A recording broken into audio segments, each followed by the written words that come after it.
Now, as it turns out, Transport Cabinet Secretary Kipchumba Murkomen is a man of his word. At his vetting for the job, Murkomen promised to make the elusive SGR contract public, and he has. In a tweet, Murkomen said he had released the contract. If we could look at the tweet in question here on my screen. And we have it here. I believe this is Aaron Cheruiyot, who was tagged by Kipchumba Murkomen. But the tweet in question, and if I can go back to that, this is now the tweet in which he mentioned Aaron Cheruiyot, who we saw there, as the majority leader in the Senate. And here we have it, the tweet, Kipchumba Murkomen, and there I go, pressing on the wrong thing again. But essentially, we be careful here. There we go. As promised, I have released the SGR agreements to the people of Kenya. I have given a copy to the majority leaders, Kimani Ichung'wah and Aaron Cheruiyot, for them to table in the respective houses of parliament. I have also shared a copy with the media which includes the Nation Media Group. And here we have the buyer credit loan agreement for the Kenya-Mombasa-Nairobi Standard Gauge Railway project. And here we have the document that I had rather referenced earlier, which is the preferential buyer credit loan agreement. So we'll get into this with Julian's Mboko. But first, there was a promise earlier, wasn't there? And Mark Masai was present when that promise was made, that the SGR contract would be made public. Let's take a listen. Because it got people worried that there's some public assets that would be put up against the said loan for the SGR. But just to close, yes. I have said, Bwana Masai. Yes. Right? Do you want a copy of the contract?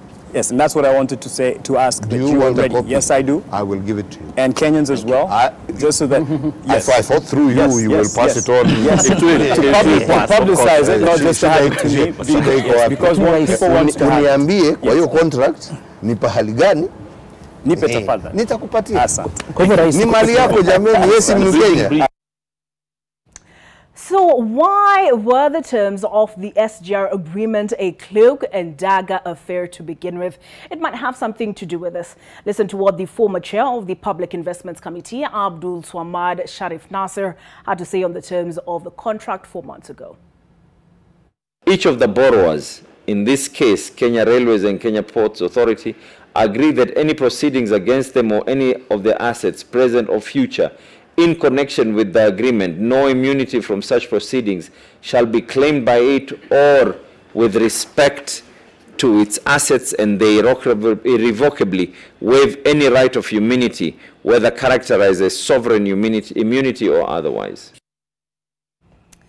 All right, to shed light now on the terms of these documents, Julian Mboko joins us now by way of Zoom. Julian, I have open here the preferential buyer credit loan agreement, as well as okay, basically I have two documents. Perhaps you could help us make sense of that. I thought it was just one document that now would be very clear. Is the Mombasa port up on the chopping block or not?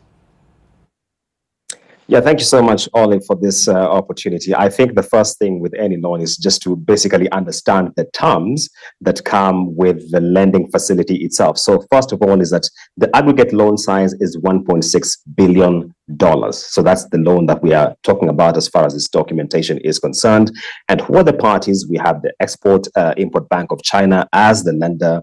We have the Kenya Railways Corporation as the end user. And of course, we have the Treasury as the entity which then signed off this loan. When we talk about in terms of the payments, there are three things I think Kenyans need to note here. There are, of course, the interest payments, which you pay according to the contract twice every year. That's by the 21st of January and the 21st of July. So twice a year, we're servicing that interest.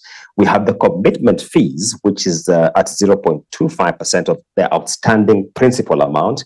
Now, the difference here is that principal is what you borrow from the lender, and the interest is what you pay regularly based on the interest rate you have agreed on. And then, of course, we also have the management fees, as we always have with loans, because anytime a lender has extended to you some credit, they are basically charging you for the day-to-day management of the same. So those are the three things which I think Kenyans need to bear in mind. Another important thing is that this is a 20-year loan based on what we are reading. And this 20-year is structured in the sense that we have 7 years of a grace period and the remaining 13 basically repayment. A grace period in a loan is basically to tell you that once it matures, we are giving you this window for some breathing space, whereby even if you don't service, you won't incur any penalties. So that's a very important note.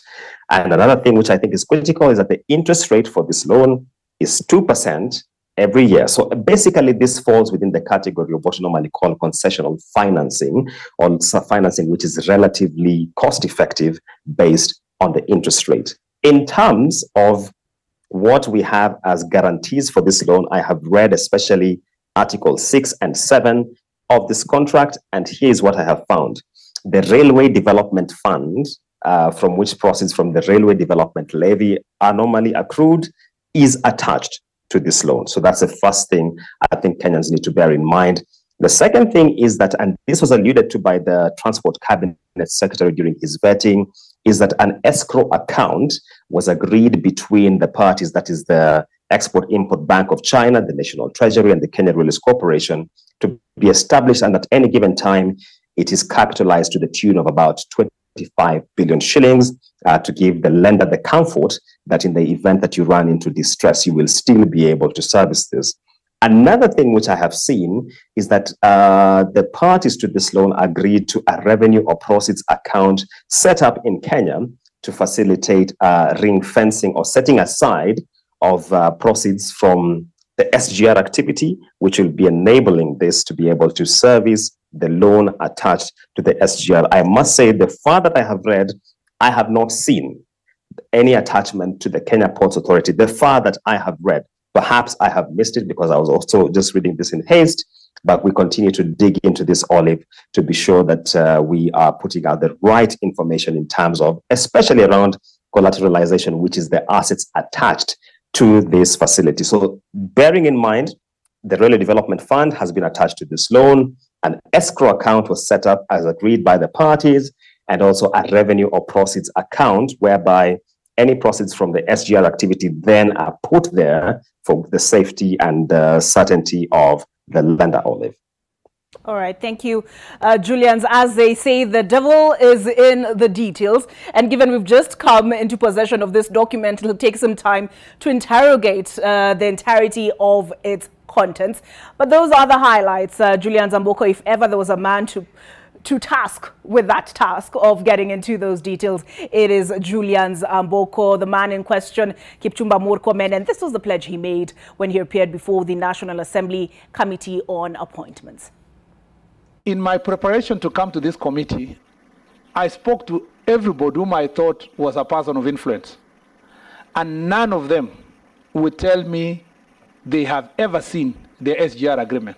That is why, Honorable Mishi, you are speculating that maybe the port has been used as a guarantee. Maybe it has not been used as a guarantee.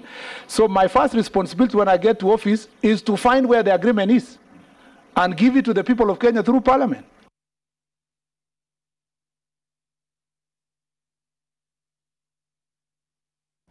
All right, these are the two documents that I have seen and that have come into my possession as shared by the Transport Ministry. And I can see here, this is Article 14 of the Buyer Credit Loan Agreement. And Article 14 deals with the question of, here we go, almost went right by it, event of default, and it talks about what happens should the borrower, in this case the government of Kenya, default on the loan. Now, Julian Zamboko looked at some of the conditions for that, and he says he has not found the Kenya Ports Authority named as far as he has seen as he scrolled through these documents. But in terms of immunity and what what state assets may have been put up. That we'll look into greater detail in the days to come. But yes, here it is. This is proof that the contracts are indeed in our possession.